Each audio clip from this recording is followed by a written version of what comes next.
प्यार या पागलपन, ये कहानी एक ऐसी महिला की है जिसने अपने से 20 साल छोटे आशिक को पाने के लिए अपने ही पति को मौत के घाट उतार दिया और इस कांड को छुपाने के लिए लोगों के सामने ये कहा कि पति की मौत शक्तिवर्धक दवाओं के ओवरडोज से हुई है।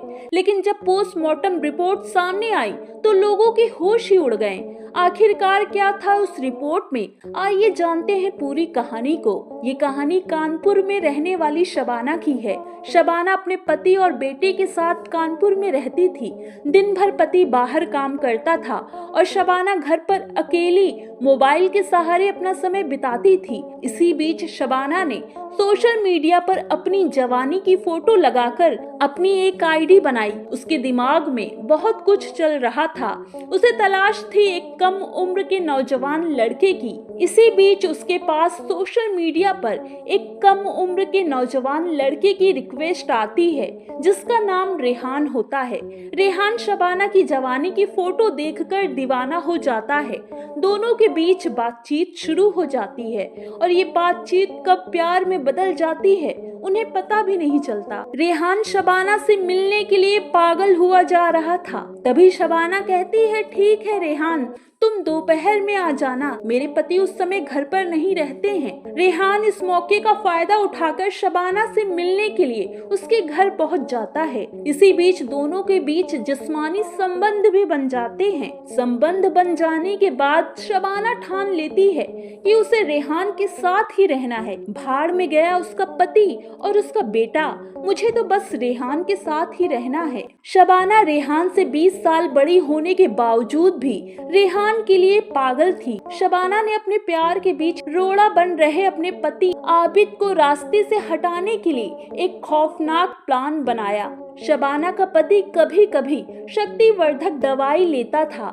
शबाना ने इसी बात का सहारा लेकर एक प्लान बनाया और इस प्लान में रेहान का दोस्त विकास, जो कि दिल्ली में रहता था, वो भी शामिल था। शबाना ने अपने प्लान को अंजाम देने के लिए अपने पति से कहा, आज आप शक्तिवर्धक दवाई के 8 पैकेट एक साथ ले आइए। रोज रोज एक एक पैकेट लाने से तो काफी अच्छा है। आबिद को शबाना की ये बात सही लगती है और वो खुश होकर 8 पैकेट एक साथ ले आता है। आबिद शबाना के प्लान से एकदम अनजान था। आबिद नहीं जानता था कि शबाना अपने कांड को छुपाने के लिए इन्हीं पैकेट का सहारा लेगी। फिर 19 जनवरी 2025 की रात शबाना आबिद के पेट पर चढ़कर बैठ गई। आबिद समझ नहीं पाया कि शबाना क्या करना चाह रही है। इतने में ही रेहान, उसका दोस्त विकास, शबाना के साथ मिलकर आबिद का गला दबाकर उसकी हत्या कर देता है और हत्या को छुपाने के लिए आबिद की जेब में 8 पैकेट शक्तिवर्धक दवाई को रख देता है ताकि पुलिस को लगे कि आबिद की मौत दवाई के ओवरडोज से हुई है। लेकिन कहते हैं कि गुनहगार कितना ही शातिर क्यों ना हो, एक ना एक दिन पकड़ा जरूर जाता है। ऐसा ही शबाना के साथ हुआ।